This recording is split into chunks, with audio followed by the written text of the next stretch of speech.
Hello there, Sir from 17 once again. This is some E3 coverage. This is a game by the name of Absolver, and as you can tell by the bottom hand corner of the screen, it is Kenshiro approved. So I don't know too much about this game. I've seen little bits of it, but from what you're viewing right now, you'll notice it is like the character-driven action games that I'm so fond of, and hopefully it is rather unique and rather different. This demo that we're about to watch, I don't think is the best showcase of the game, because I think it makes it look a little bit goofy, awkward, and often slow at times. But as you'll notice as the more of this plays out, there's a conventional lock-on system. There is something that looks like a stance system, where these guys are changing between different fighting stances to do preferred effects, and it has both a vitality bar at the top and a stamina bar. So it is a combination of the Souls-esque qualities of stamina and life management with something akin to maybe a Devil May Cry.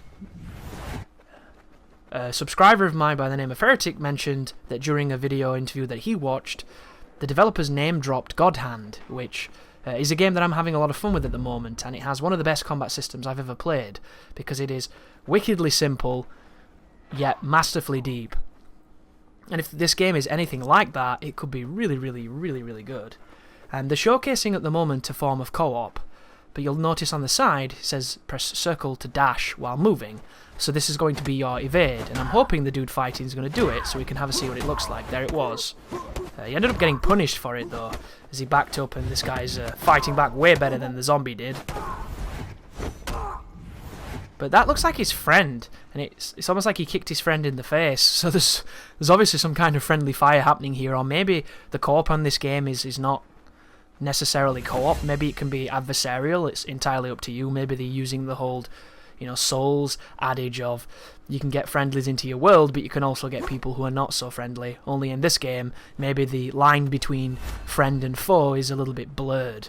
Right there, he used his healing device by pressing left on the D-pad, I assume, and it made a little noise, and you'll notice his HP started going up. It wasn't instant, it was healing over time, but it was way quicker than the systems utilised in something like The Witcher 3.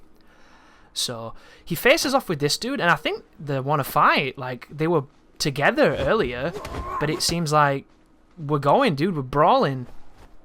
And I don't understand what happens there. Did you see how he was stood the wrong direction for a while before he recovered? Is that recovery on that move, or is this a computer-controlled friendly? Because that dude was giving him his back, which was an ocean of time to get some kind of counter-attack. And I wasn't really sure why. Like, I assume at this moment in time, whatever this original video is, the developer's talking and telling you what's happening here, and he's going through systems and mechanics. But I don't have that version because I wanted to put my own commentary on it, so we're just going to have to wonder together. That looked like a successful block. I wonder what was different there. Do you notice how one of the blocks gave it kind of a block effect of some kind of piece of, like a shape that was grey? And then the other one, there's one on that, there's one on that, there's one on that. That was a guard break, maybe. Some of those other ones didn't do it. That was a guard break again. So they're showing you that if your opponent is guarding, there are moves to break their guard, and then you can punish them with these combos. And whoever's playing the other character is using some healing items, even if it is a player or if it's the computer. I think this is co-op gameplay, so this might be PvP. But look at the dude, he keeps switching his hand stance between, the traditional Kenshiro to the non-traditional Kenshiro. I wonder if one is a high stance, one is a low stance. Maybe they do fast, medium, and slow speeds. That looks like some kind of parry or block technique.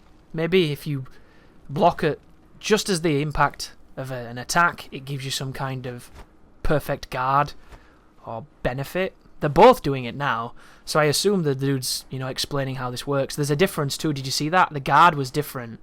There's a dedicated parry button, and it looks like it's directional. So you're not just going to get free parries in this game. You have to guess the right limb. It can't be a right parry and get a left hit. It's got to be left for left and right for right and so on.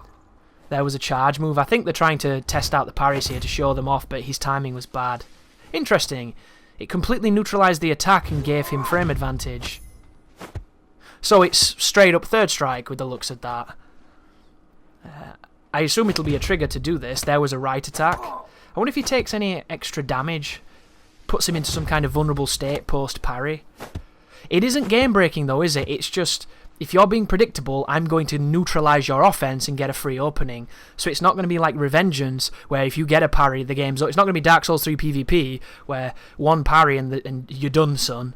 It's going to have a little bit more to it, which is hopefully going to separate the skilled players from the not-so-skilled players. Because the more you have to hit somebody, the more there is opportunity for skill to supersede just raw strength. And he gets another parry there. The charging is good too, because you'll notice it's telegraphed. He telegraphs it by the glow. So you're not going to be wondering if he's charging or if he's not charging and so on. So we can really see through that. This guy's trying to parry him now. The lock-on looks weird, doesn't it, on the chest? It's some kind of rotating sequence of misformed crystals or something that's on your character. I don't know if I like that, and I don't know what that actually is or what it's meant to be.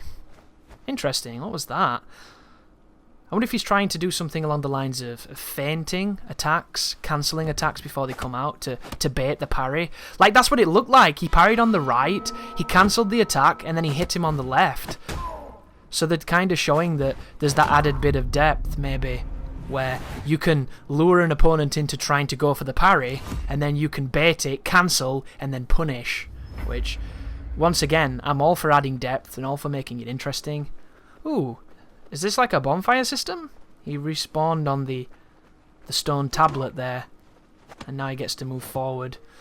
So one thing I've seen a lot of people mentioning in comments is they say that this game looks like a PS2 game, and I really don't like that sentiment. I don't like these people who judge games immediately on graphics or the gameplay.